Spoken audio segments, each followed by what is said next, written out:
Dear students, अब हम next अपनी क्लास में और आगे प्रोसीड करेंगे।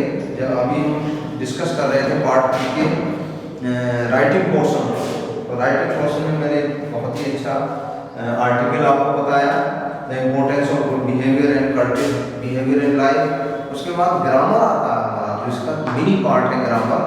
ये ज़्यादातर आप लोगों ने सीखा होगा, और इसमें सबसे पहले आपका इनडायरेक्ट है, नरेशन इसके अंदर है, एक्टिव पैसिव वॉइस है और एक पंक्चुएशन आता है।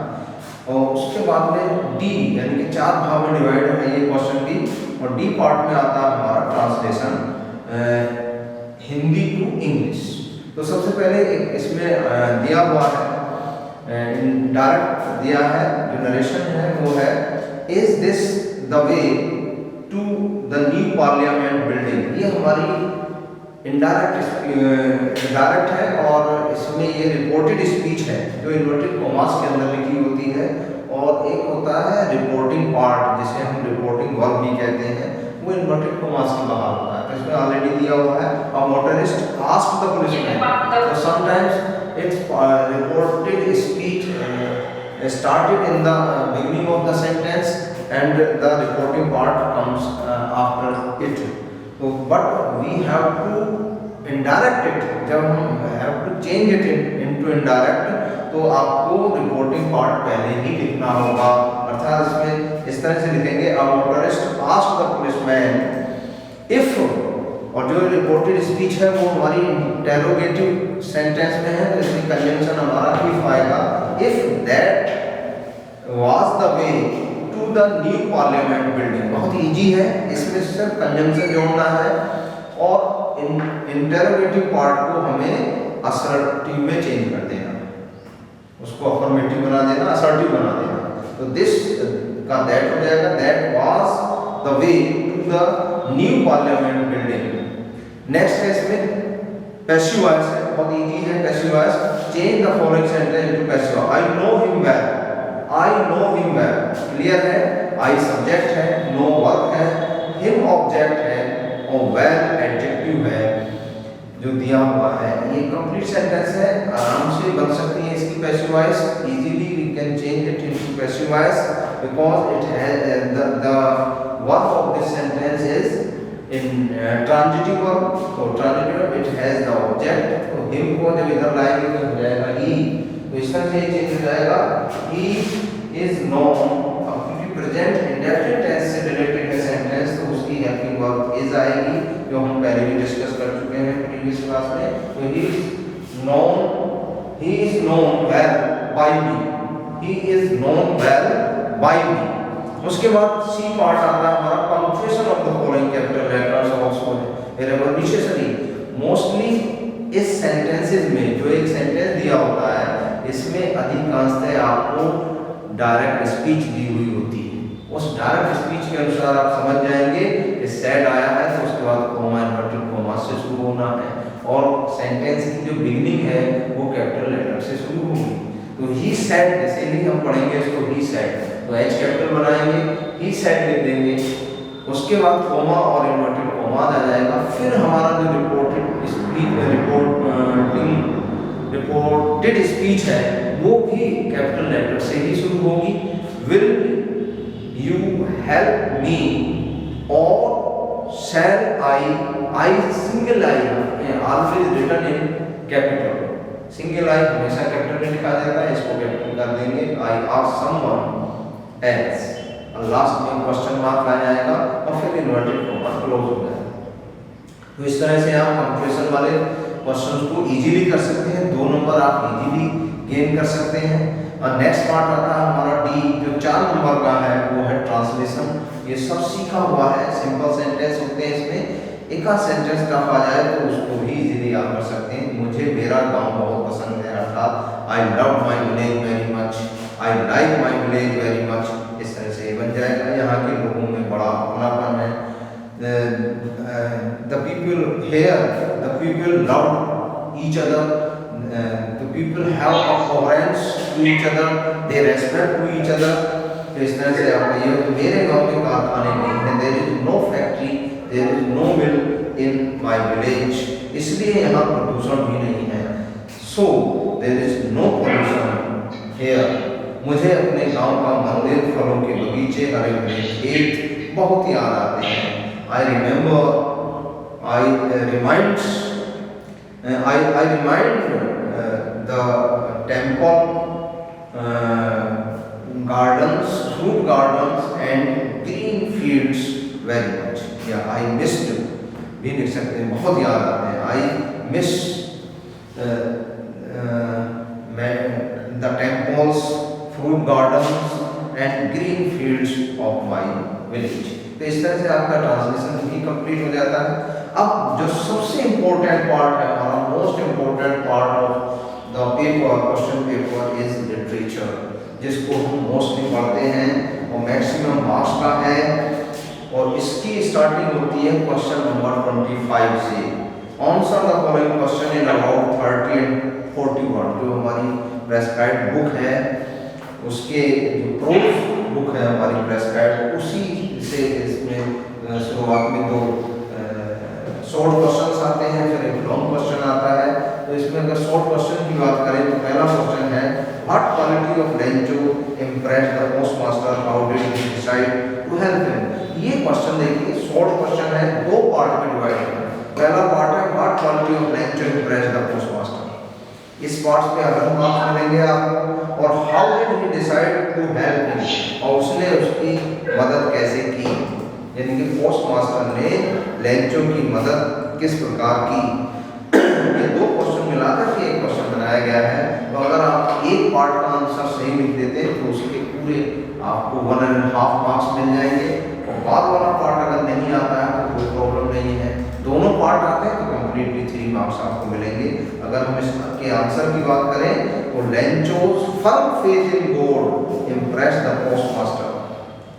पहले पार्ट का इससे ये आंसर हो जाएगा कि Lencho's firm faith in God impress the post master very much.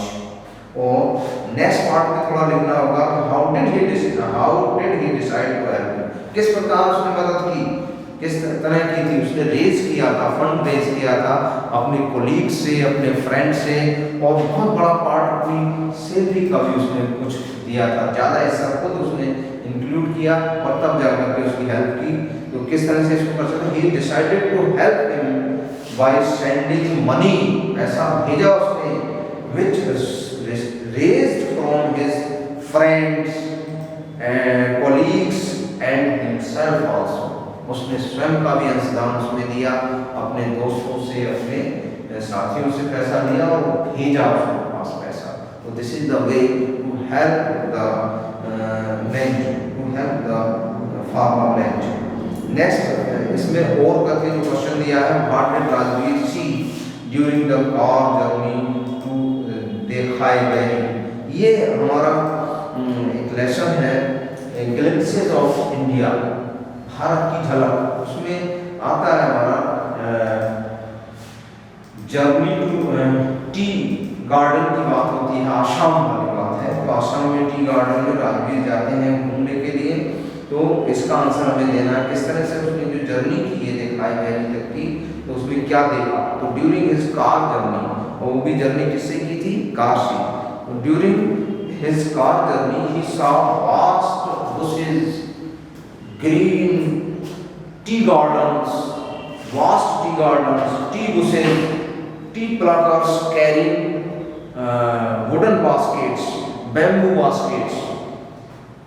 वहाँ उसने बहुत सारे लोगों को देखा, बड़े बड़े बगीचे देखे, टी गार्डन्स देखे, और he felt very happy to see the tea gardens and he was impressed very much to see the people who carrying bamboo buckets, their bags, male and female also. उसमें बहुत सारी महिलाएं हैं, पुरुष हैं जो टी गार्डन से उनकी पत्तियां चुन करके अपनी बास्केट में रखते हैं जो उनकी पीठ पर लगी हुई है।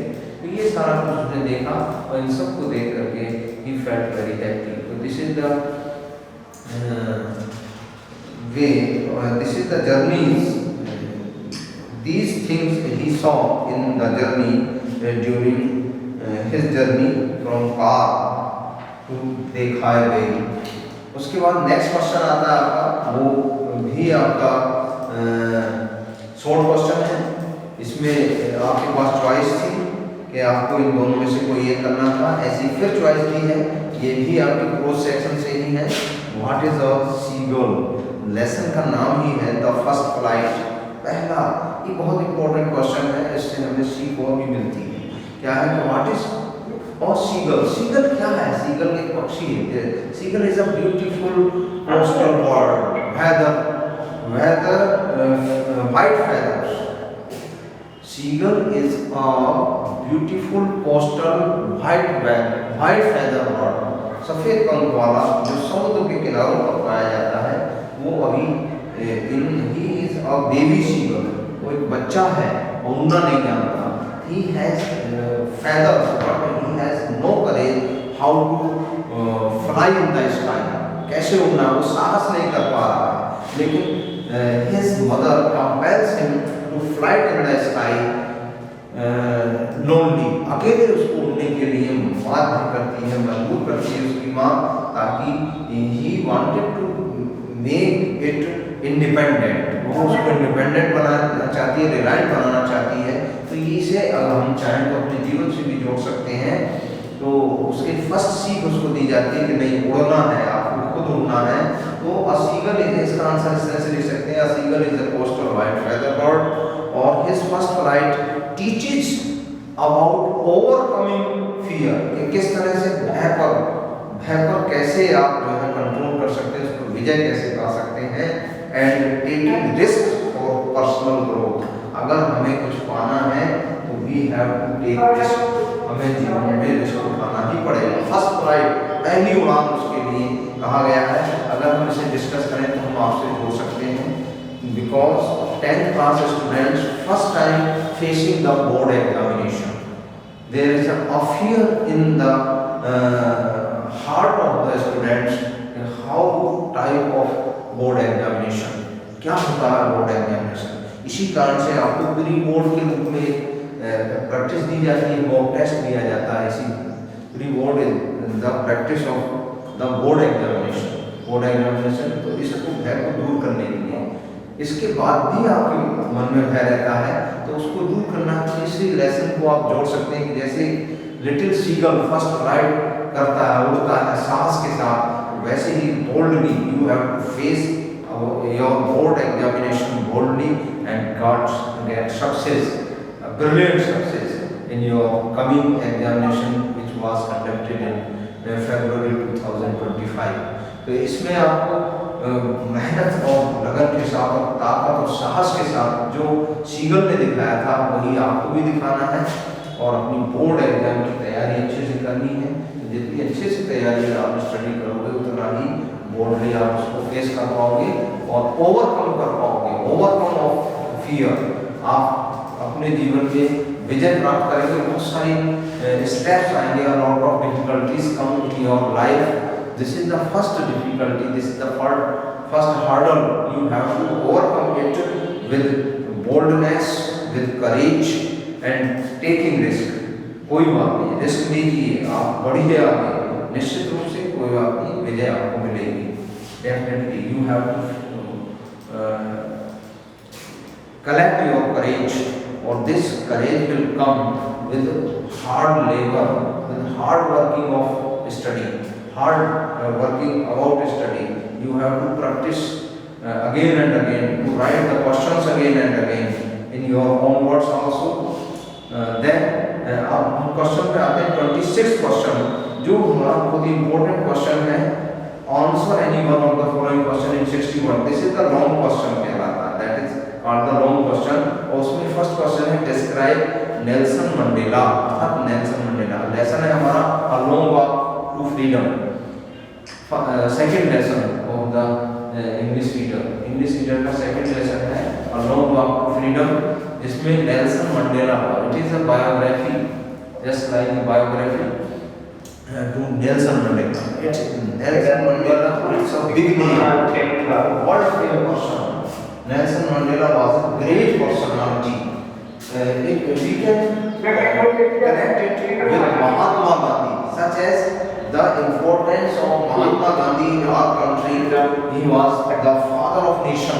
Mahatma Gandhi was the father of nation, or he played a great role. He played an eminent role in the freedom of India. Bharat की आज़ादी में उन्होंने विशेष रोल अदा किया था.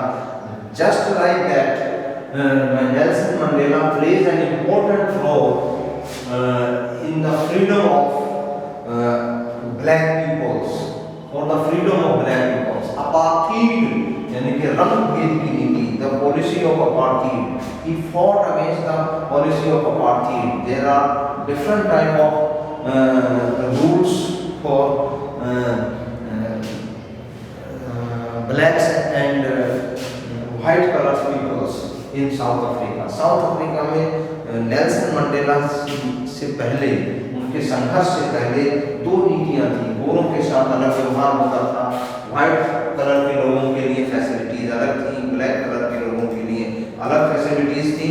तो उन सब में समानता लाए, उसको एक किया. इसके लिए एक बड़ी लंबी लड़ाई उन्होंने लड़ी, तो उस पर आधारित है.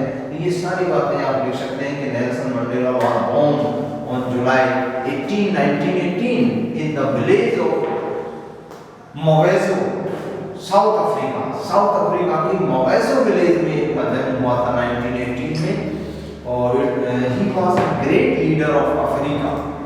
अफ्रीका के महान लीडर्स में इनकी काउंटिंग होती है.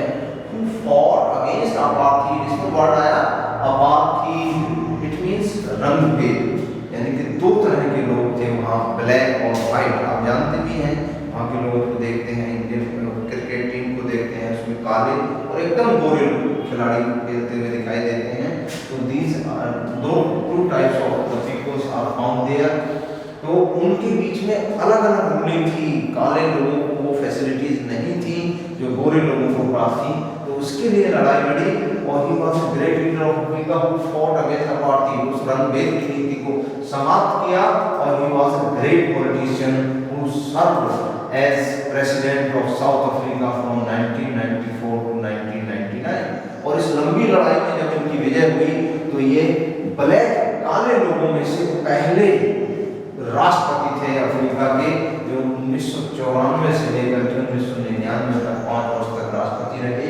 और he faced a lot of difficulties in this struggle. और he was the first black president of South Africa. और he was a key figure in the fight against apartheid. सबसे बड़ा फिगर थे, सबसे बड़े पर्सनालिटी थे, सबसे बड़े स्तंभ थे वो इस रंगभेद की लड़ाई में. और लड़े, डट कर लड़े. आप इसी से अंदाजा लगा सकते हैं. तो he started his struggle against apartheid, so he spent 27 years in prison for his activism. अपने क्रियान्वयन के लिए, अपने कार्य की सफलता के लिए, अपने मिशन को प्राप्त करने के लिए उन्हें लगातार लड़ाई लड़ी. और 27 साल तक तो जेल में रहना पड़ा. For 27 years he remained in the prison. About 27 years after his release, और जैसे ही वहाँ से मुक्त हुए तो he led the African National Congress. वहाँ पर एक पार्टी थी, राष्ट्रीय पार्टी अफ्रीकन नेशनल कांग्रेस, उसका नेतृत्व किया और उसमें सक्रिय हो गए. और he was a symbol of hope and reconciliation. उनको एक उम्मीद के रूप में देखा जाता था. He was seen as a hope and seen the solution as a solution, reconciliation. समन्वय स्थापित कर देते थे, हर चीज का समाधान था. और उन्होंने एक समन्वय स्थापित किया ब्लैक एंड व्हाइट के बीच. और रंगभेद की जो apartheid है, he finished the apartheid forever, हमेशा के लिए उन्होंने खत्म किया. राष्ट्रपति उनको बनाया गया. एक ही संविधान से सब कुछ चलता है. और बराबर संख्या में ब्लैक खिलाड़ी भी खेलते हैं, गोरे भी खेलते हैं. समान अधिकार सबके लिए है. बल्कि give the reservation for the black peoples because they are backward. क्योंकि ब्लैक पीपल वहाँ से पिछड़े हुए थे, उनके लिए स्पेशल रिजर्वेशन की व्यवस्था भी उनके द्वारा की गई थी. तो he got the Nobel Prize in 1993. और इस काम के लिए for the struggle for apartheid to remove for the solution of this great act, he got the Nobel Prize in 1993. उन्होंने 1993 में उनको नोबेल प्राइज दिया गया. This is the biggest award, this is the great, this is the best award of the world. इस संसार का सबसे बड़ा अवार्ड है जो उनको 1993 में दिया गया था. तो this is the lesson. This lesson is very important. Some questions will come in the examination. Maybe it may be ये भी हो सकता है और कोई शॉर्ट क्वेश्चन भी इस लेसन पर आधारित हो सकता है. नेक्स्ट हम आगे बढ़ते हैं. उसके बाद आता है हमारा सेंट्रलाइज पोइट्री पोर्शन आता है. पोइट्री में अगर हम बात करें तो what kind of a girl is Amanda and what kind of life does she want to live.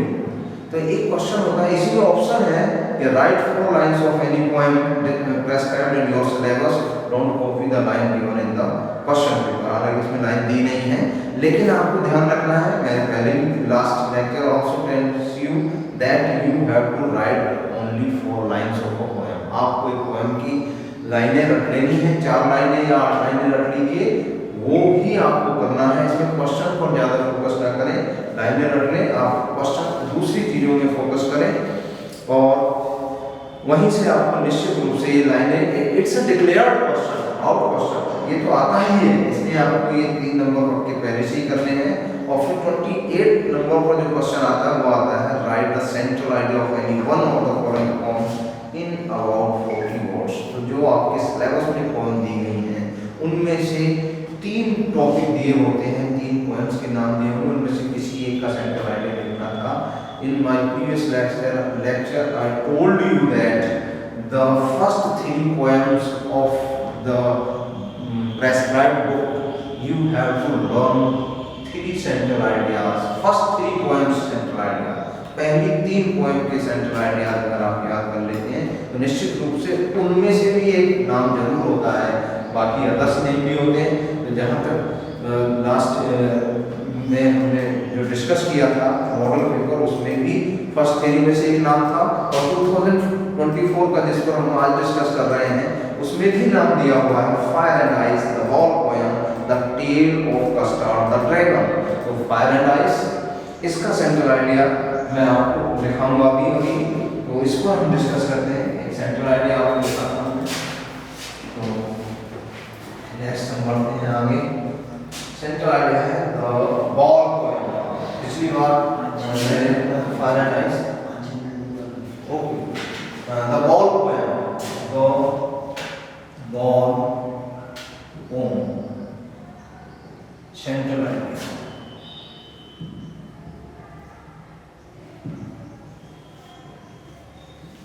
That is the wall poem of John Berryman. The wall poem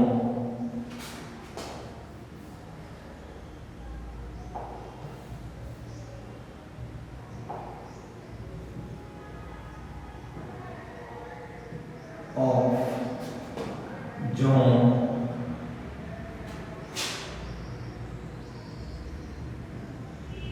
Berryman.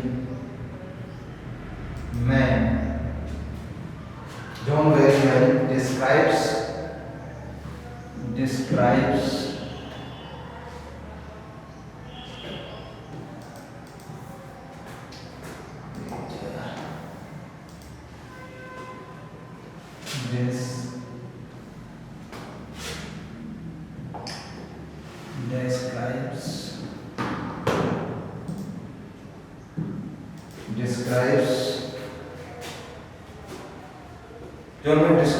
the loss of a ball of a boy, the loss of a ball of a boy, the boy loses his favorite ball, the boy loses his favorite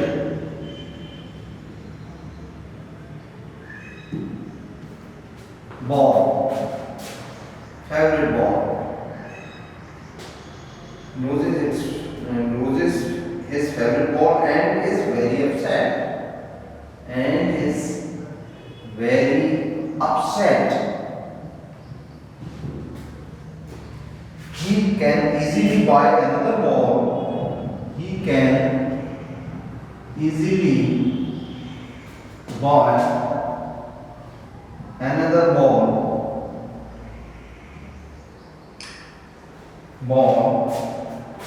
Easily buy another ball, but more than money.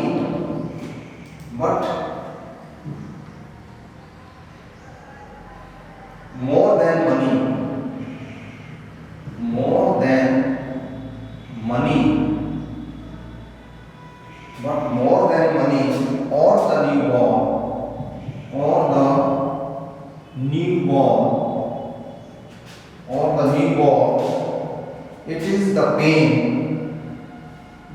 It is the pain. It is the pain of. It is the pain of losing the old one. Of losing.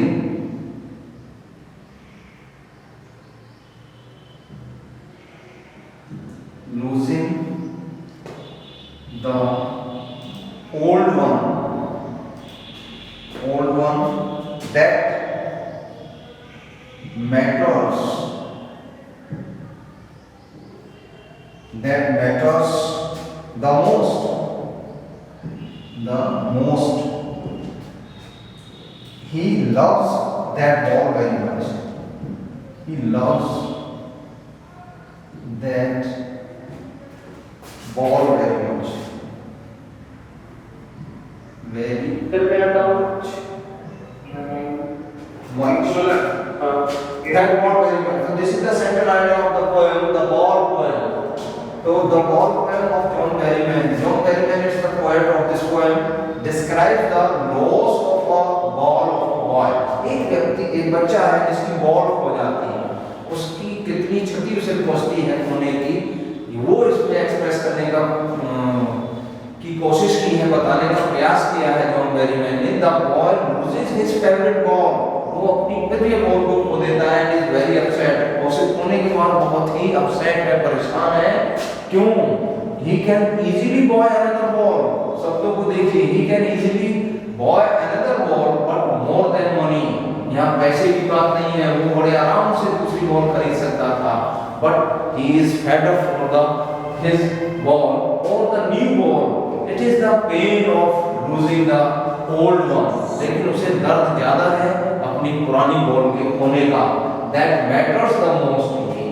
बात इसकी आती है, महत्वपूर्ण बात यह है कि उसे दुख अपनी